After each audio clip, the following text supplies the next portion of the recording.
नमस्कार मित्रों, मैं राजीव रंजन प्रसाद।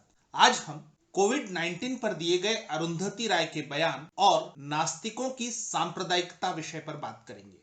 पाकिस्तान की बाछें खिली हैं, उनका मीडिया उछला उछला पड़ा है। एक बार फिर मसाला अरुंधति राय ने प्रदान किया है। नास्तिकतावादी पंथ की प्रधान देवी राष्ट्रीय आपदाओं के दौर में प्रकट न हो, बाबा कार्ल मार्क्स की विखंडन पुस्तिका से निकाल निकाल कर प्रगतिशीलता को चिंदी चिंदी ना करें तो भारतीय कम्युनिस्टों पर से भरोसा ही उठ जाएगा। अरुंधति बोलती कहां है, राष्ट्र के नाम संदेश देती, उस राष्ट्र के नाम जिसकी अवधारणा से ही उन्हें इनकार है। लॉकडाउन के इस समय में लग रहा था कि वह वामपंथ जिसके पास अपना कैडर होने का दावा है, इसलिए चुप, बिल्कुल चुप है कि फेस मास्क सिल रहा है, सैनिटाइजर बांट रहा है या फिर भूखे सर्वहाराओं के लिए 2 वक्त का भोजन बनाने में व्यस्त है,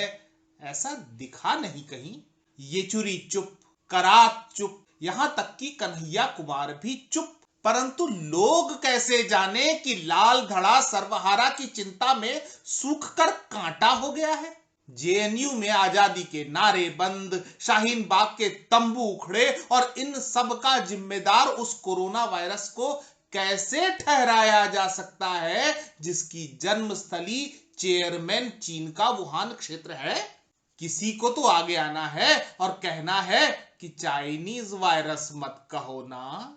फिकर नॉट कॉमरेड्स, यह जिम्मेदारी उठाने के लिए अरुंधति राय है ना। विदेशी मीडिया को दिए एक साक्षात्कार में अरुंधति राय भारत के प्रधानमंत्री को हिटलर कहती हैं। जब तक लाल किले पर लाल निशान नहीं लगता, अभिव्यक्ति की आजादी का चाइना वाला आनंद भारत में उपलब्ध नहीं है।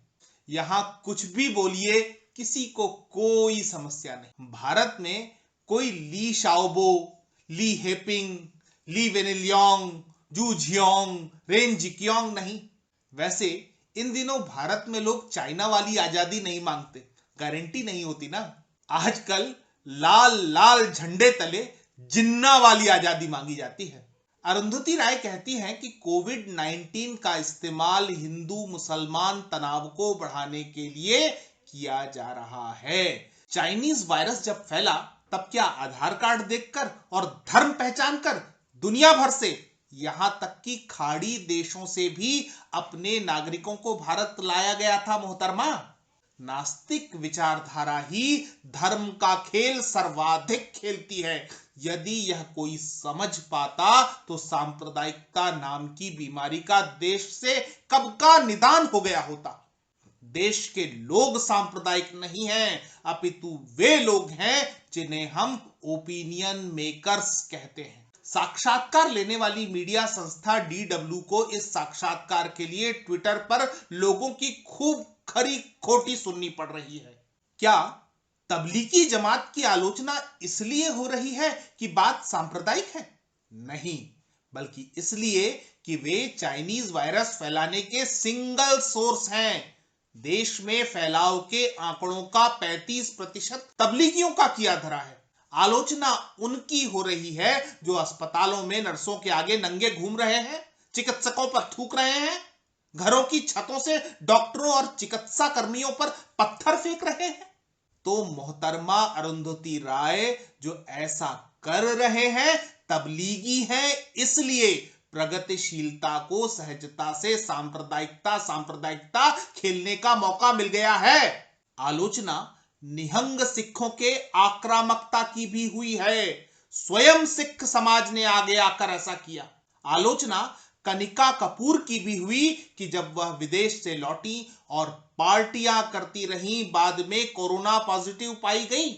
आलोचना तो कुमारस्वामी के बेटे की शादी की भी भरपूर हुई और उन आयोजनों जमावड़ों की भी हुई है जो इस दौर में मंदिरों में हुए हैं। प्रत्येक घटना पर लानत मजम्मत हुई है और यह सब धर्म देखकर नहीं बल्कि घटना की प्रवृत्ति देख देख कर।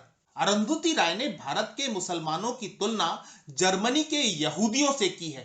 उन्हें तो पता ही नहीं होगा कि महाराष्ट्र के पालघर में जिनकी मॉब लिंचिंग हुई है उनके तन पर भगवा कपड़े थे। लाल विचारकों को भारत की बदनामी के सारे उदाहरण खून से सने ही क्यों मिलते हैं?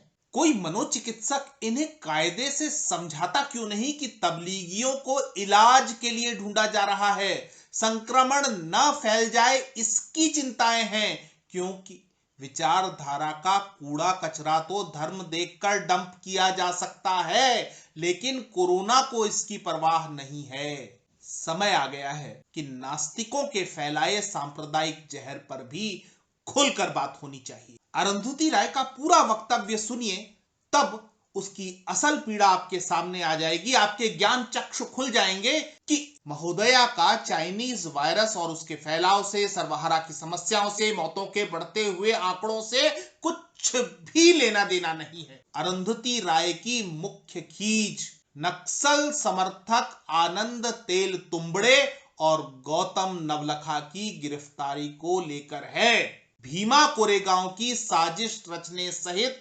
अनेक आपराधिक मामलों के आरोपी ये कुख्यात साजिशकर्ता अदालत को गुमराह कर बचते रहे, लेकिन आखिरकार अपने सभी कानूनी विकल्पों के समाप्त होने के बाद इन्हें आत्मसमर्पण करना पड़ा। इसी कारण अपने साक्षात्कार में भड़ास निकालते हुए अरुंधति राय कहती हैं कि कोविड-19 की आड़ में अब सरकार युवा छात्रों को गिरफ्तार कर रही है। यही नहीं, तमाम वरिष्ठ वकीलों, एडिटर्स, एक्टिविस्ट्स, बुद्धिजीवियों के खिलाफ कार्रवाई की जा रही है।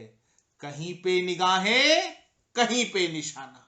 वैसे यहां यह फिल्मी गीत अधिक प्रासंगिक लगता है कि यह पब्लिक है, सब जानती है। अजी अंदर क्या है, बाहर क्या है, ये सब कुछ पहचानती है, पब्लिक है। मित्रों, आज इतना ही। फिर मिलता हूं ऐसी ही किसी कहानी के साथ। अगर आपको मेरा ये चैनल पसंद आ रहा है तो कृपया इसे सब्सक्राइब करें। आप इस कहानी को लाइक या शेयर भी कर सकते हैं। नमस्कार।